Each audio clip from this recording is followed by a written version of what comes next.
After being off television since October '98, Sting made his TV return full-time in April '99, right back into the main event, coming out past 11 p.m. in the overrun of the first revamped Nitro on April 5, drawing a 5.8 rating, with Sting continuing to have a strong April with 3 peak segments, working his first TV match back against Ric Flair a week later, jumping over 1.7 million viewers to a show-high 5.5 rating, and closing it with him winning the belt in a title match against Dallas Page, being placed minutes before 9 p.m. on April 26 to lead to the Sting vs. Page match, maintaining almost the entire unopposed viewership to start with would also be the peak of the night, 4.9 rating. Sting had his strongest numbers for the rest of the year, coming in July and August in main event matches alongside and against Hogan and Flair, taking over the WCW presidency from Flair on July 19 in a match doing a 3.5, while a week later teaming with Hogan against Nash and Seed, peaking at a 4.4 rating to set up Sting vs. Hogan in a hyped Nitro in Vegas, jumping over 1.1 million viewers to a show-high 3.4.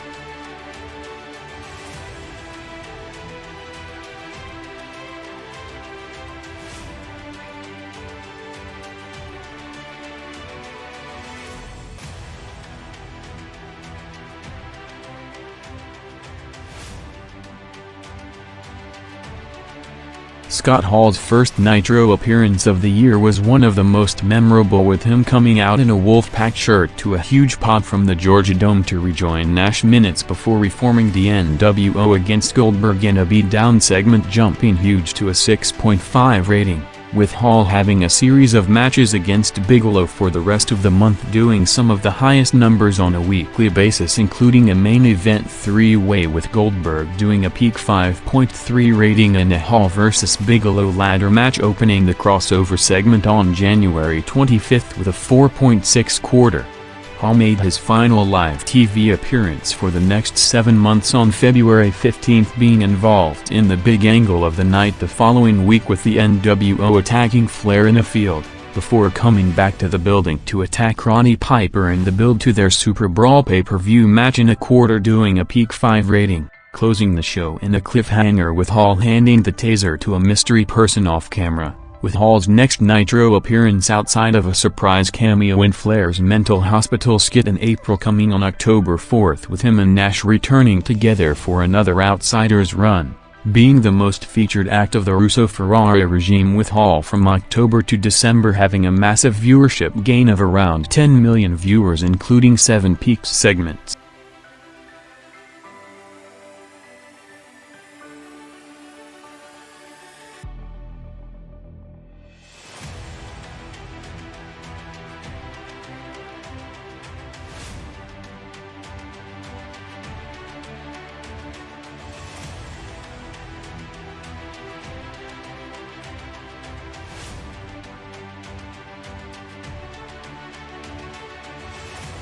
Paul White's first TV match of 1999 was also his final WCW appearance, with him headlining Nitro against Nash on January 11 with the public knowledge of him about to sign a massive WWF contract in a few weeks in a main event, doing a 4.7 overrun, with him debuting straight into the main event scene of the peaking WWF in the main angle of the WrestleMania main event with Rock's Paranoia and the Corporation, culminating in what would also be White's highest rating of the year and the Mania Go Home show, in a match hyped as one of the biggest in show history, with the first White vs. Austin match on March 22 doing a massive 7.7 rating, followed by Big Show turning babyface the following week to start an angle with Undertaker, which included their first 2 TV matches doing near record numbers with 2 7.3 ratings on May 3 and June 7 combined, bumping Raw over 1.6 million viewers, leading to them teaming up from July to September with their segments and matches consistently among the highest on TV, closing the year in a wild program against Bossman as WWF champion that saw him defending the title every week in December to bump Raw over 1.4 million viewers, with the biggest one coming on December 27 in a main event against Triple H, doing a 6.6 rating.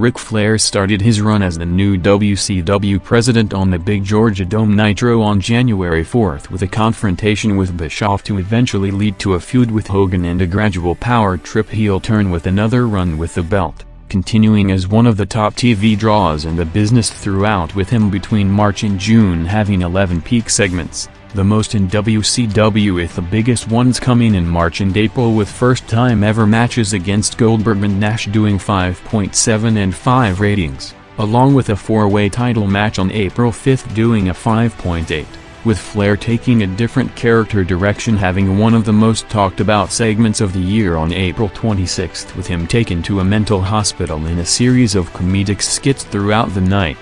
Flair moved into a program with Roddy Piper in May that eventually led to them teaming up and running the show, with Flair ending his president run on July 19 after losing to Sting in the crossover segment doing a 3.4 rating and writing Flair off TV for the next few months, returning on the first Nitro after Bischoff was legitimately removed as WCW president, with his return promo jumping to a few months high 4.6 rating in the unopposed hour, having a series of angles with Hogan, Sting and Bret before being written off again in an angle with the Filthy Animals in the desert on October 25 with a plan to return in the next year.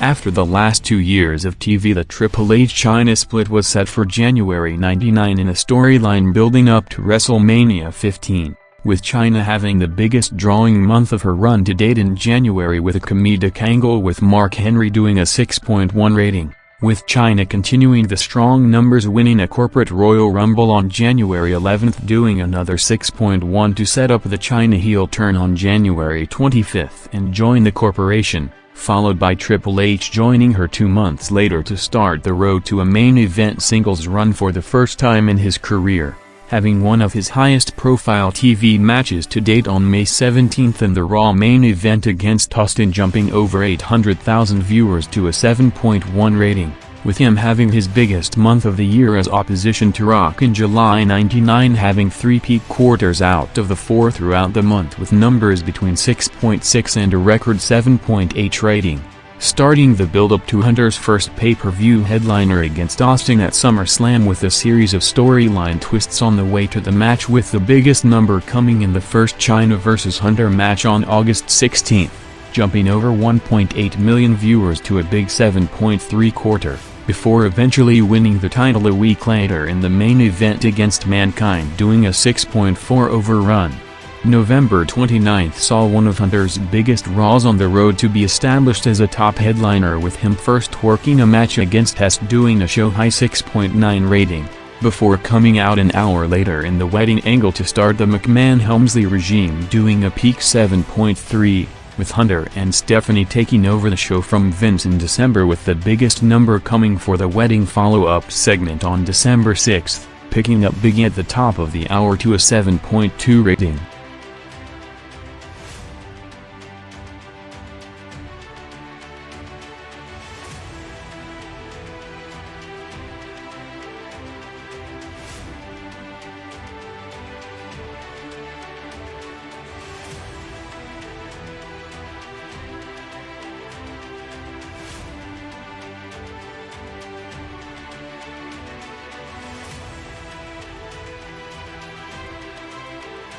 One of Mick Foley's biggest career highlights took place on the first Raw of 1999, with him winning the WWF title for the first time in the TV main event against Rock doing a 5.9 rating, with the Mankind Rock program continuing to do peak numbers for the next 2 months, including an all-time record 6.4 rating for the Rumble I Quit follow-up segment, and a 6.8 rating for the feud blow-off ladder match on February 15th, before entering a feud with Paul White which saw them eventually teaming up as part of the Union, having his last match before being written off for knee surgery on May 31st in a hardcore match with Triple H doing a quarter-high 6.8 rating. Foley returned on August 16th in one of the most unpredictable Raw shows in history, 6 days from SummerSlam, with 3 segments on the night doing big numbers, first coming out to attack Hunter and cut a promo on China, jumping big to a 7.3 rating, with him working 2 more matches against China and Triple H in the next hour, with both also doing over a 7 rating, with him starting perhaps his most memorable run of the year as part of the Rock and Sock connection, with them being the most featured act on TV for the next 2 months, peaking with the highest rated opposed quarter in Raw history on September 27th with Mankind's This Is Your Life Rock segment jumping huge to a record 8.4 rating, closing the year with him delaying his planned retirement due to Austin's injury in a partnership with Al Snow before the reunion of Rock and Sock being placed against each other in the final Raw of the year, with Foley being fired to build to the return of Cactus Jack in a match doing a 6.5 rating.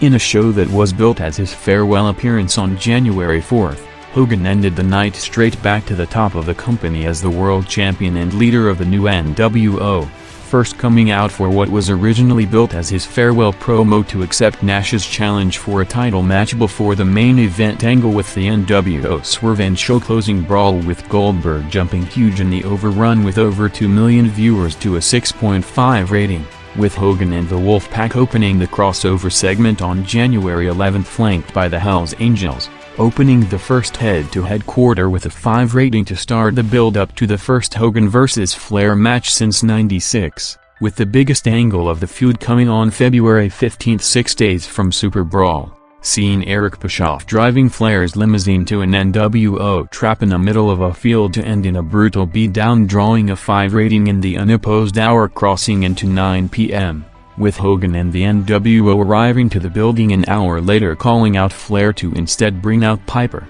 starting an impromptu Hogan vs. Piper title match spiking over 2 million viewers to a peak 5 rating, before coming out an hour later to call out Flair again, doing another big gain in the overrun with an over 1.7 million viewers jump to a 4.5. Hogan started his gradual babyface turn in the next month with his last appearance before going out for knee surgery, coming on the first revamped Nitro on April 5th in a 4-way title match, doing Nitro's highest rated peak for the rest of the year 5.8 rating, with his return coming on July 12th in another high-profile title match against Randy Savage, leading to the Hogan-Savage match jumping over 1.6 million viewers to a 4.7 rating, WCW's highest-rated segment in over 2 months, having one of his most memorable moments of the year coming on August 9th with him coming out with the red and yellow for the first time in 3 years in the main event 6-man tag match with Goldberg and Sting, jumping big with over 2 million viewers to Nitro's highest-rated segment of the month 4.4 rating,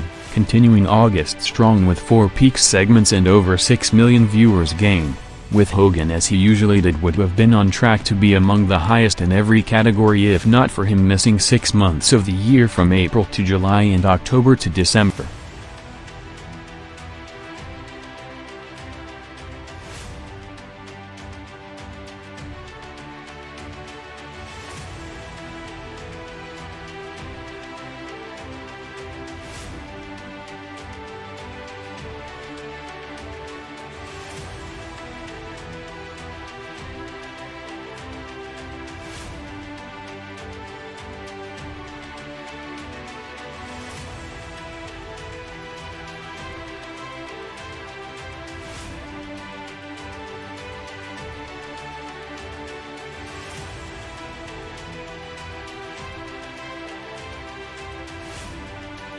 Nash went through 3 stages throughout the year, along with being the only WCW headliner to work almost a full 12 months of 99, resulting in him having the biggest viewership gain in the company with a massive total of over 36 million viewers, starting with almost 3 million of them coming in the first week, with Nitro's highest peak rating of the year in the promoted first ever Nash vs. Hogan match, ending with the finger poke of doom Swerve doing a big 6.5 rating, with Nash and Hogan leading the new Wolfpack as a double solo act on top, on and off TV, including teaming up against Goldberg and Flair in a big tag match on March 15, jumping big to overtake Raw with a 5.4 to 5.3 rating, with Nash's next biggest number coming on April 19 in a first-time ever match against Ric Flair, jumping over 1.4 million viewers to a 5 rating, starting the next phase with him turning babyface to start a feud with Randy Savage in June and July, having his biggest number during the run coming on June 28 in a hyped lumberjack title match against David Flair in the main event, gaining over 1.3 million viewers to a 4.4 rating, Nitro's highest rated quarter in 2 months. After losing the retirement match to Hogan in mid-August, Nash, now off backstage creative team duties, returned in October alongside Scott Hall, with the Outsiders all over the shows for the next 3 months under the Russo-Ferrara regime, overlapping between all the main programs, with Nash and Hall having a massive viewership gain of over 10 million viewers.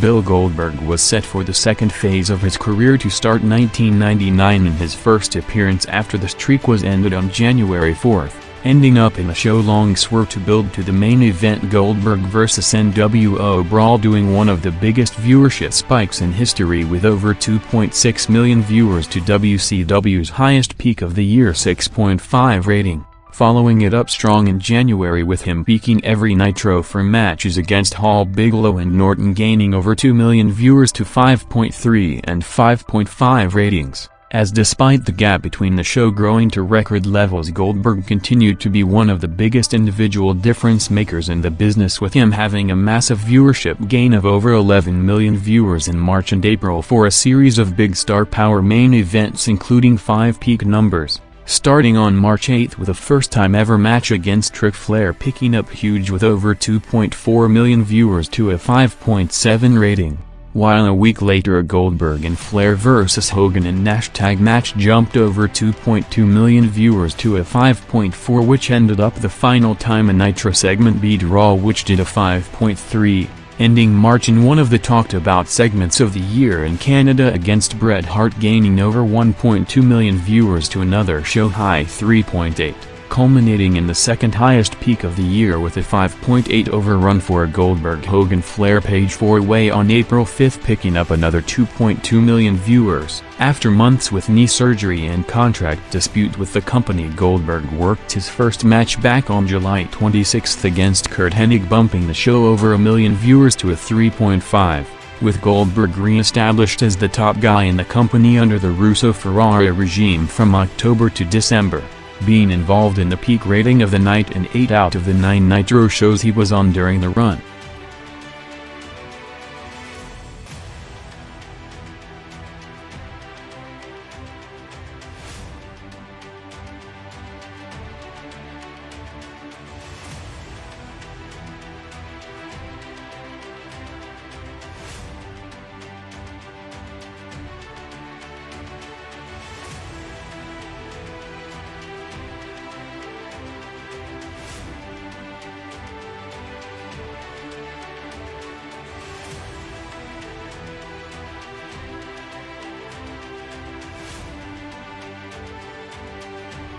After building it in the last few months with him off TV since early December, Undertaker returned on January 11th to form the Ministry in a talked-about segment, jumping over 900,000 viewers to a 5.8 rating, starting the feud with McMahon's Corporation on the road to WrestleMania 15, with the first televised Inferno match taking place on February 22nd and the Raw main event peaking at a 6.5 rating in the overrun, continuing the feud with Vince in April with the involvement of Stephanie to draw Raw's highest-rated segment in 3 out of the 4 weeks during the month, promising a sacrifice on April 5th and a quarter, picking up over 1 million viewers to a 6.7 rating to build to the Taker-Stephanie ceremony segment on April 26th, gaining over 1.4 million viewers to a 6.8. Undertaker had a huge month in May with him all over all the main programs and working high-profile TV matches on a weekly basis, bumping Raw around 9 million viewers throughout the month, a third of Taker's total for the entire year, starting on May 3rd with the first ever Taker vs. Big Show match breaking the all-time opposed quarter with a 7.3 rating, with Taker facing all 3 of Rock, Austin and McMahon in hyped singles matches for the rest of the month, ranging from 6.6 to 7.3 ratings with an over 4 million viewers gain, opening June in the Raw main event in a title match against Big Show, peaking the night with a 7.3 rating, leading to them teaming up for the next 3 months, including a record 7.8 rating for a handicap match against Kane, closing the run in a feud against Rock and Mankind until Taker was written off TV on September 20th until May of next year.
Steve Austin's first appearance of the year was one of his most memorable, with him coming out to a huge reaction past 11 p.m. in the Mankind Rock title match on January 4th, continuing the McMahon program and build-up to matches in the Rumble and Valentine's Day Massacre pay-per-views, with him working his first match on Raw on a Monday night in over 3 months against Kane in the main event on March 1st. With Austin's in-ring TV return jumping over 1.4 million viewers to an all-time record audience 7.6 rating in the overrun, having a big March with him taking back the top spot, highest rating average, with a series of high-profile matches heading into WrestleMania 15, with the biggest one coming 6 days from the event, with the company doing a massive hype job for the first ever Austin vs. Paul White match on March 22nd. Resulting in the match shattering records with a 7.7 rating in the overrun, on a night that also saw Austin having a contender for the most memorable segment of his career, with him driving a beer truck to the arena along with the final Mania hype promo against Rock, gaining over 700,000 viewers to a 6.9 rating,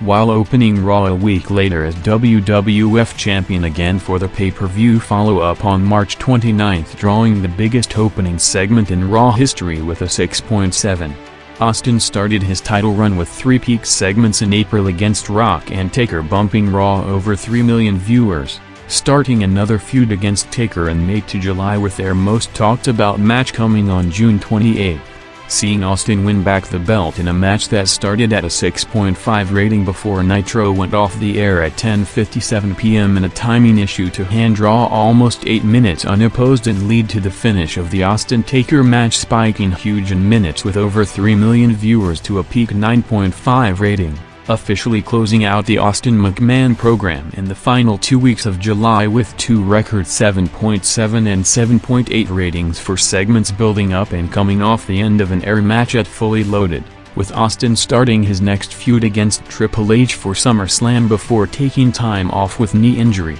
returning to Raw after a month out on September 13th with the two highest-rated segments of the night in brawls against Hunter, starting the build-up to the Austin Rock WrestleMania rematch with them going face-to-face after being separated for months on TV on October 18th before a change in plans with Austin written off TV weeks later.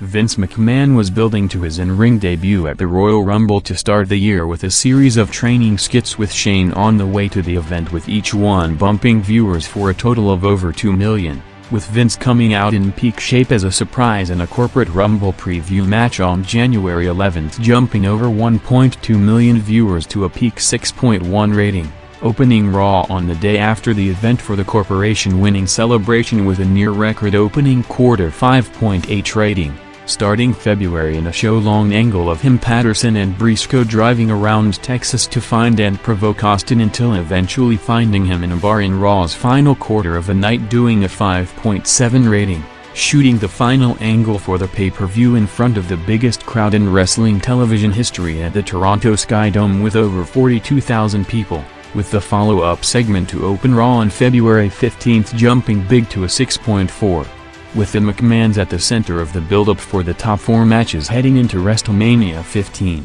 the first hints of a turn were set for the day after the show, with Vince being lured out of his locker room and Stephanie being kidnapped in a quarter drawing a peak 7 rating, with the Vince vs. Shane feud dominating TV in April and May, kicking off with a segment on April 12th with Shane officially turning on the family and slapping Vince to open Raw with a 5.8 rating, setting up Vince as a babyface for the first time since becoming a TV character, with him bumping Raw around 5 million viewers in May, including working 2 TV matches against Shane and Taker, both drawing a 6.6 rating. After months of build-up, one of Vince's most memorable segments of the year took place on June 7th with the reveal of the Greater Power in a segment crossing over 3/4 to jump big with over 2.2 million viewers to a 7 rating, having his biggest number of the year on July 26, the day after losing the end of an air match in a segment typed as Vince's farewell promo and the final McMahon-Austin confrontation, jumping over 1.3 million viewers to an all-time record opposed quarter 7.8 rating, closing the year with him off television more to focus on the company going public and then organize the new creative regime following the Russo-Ferrara jump, with his final program of 99 coming against Triple H and DX, speaking 4 of the 6 Raw shows he appeared on in November and December.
After going to the next level in November '98, Rock started 1999 with massive momentum, with him already setting rating and viewership records in January, with the highest rated opposed segment in Raw history coming on January 25 for the Rock Mankind I Quit match follow-up, jumping over 1.1 million viewers to a 6.4 rating, while 6 days later setting the record for the most watched match in cable TV history for the Super Bowl halftime empty arena match, drawing over 8.9 million viewers, closing the Mankind feud with their blow-off ladder match on February 15, doing a 6.8 overrun, continuing the year strong, with him unprecedentedly having the highest rating average in the industry for 9 out of the 12 months, with his final week in the corporate champion run coming on April 19 with a funeral for Austin in a memorable main event segment, gaining over 1.6 million viewers to a 7.1 rating. Starting his top babyface run, with him gradually taking over every business metric with weekly all-time great performances between May to August, with over 13 million viewers gained during the period,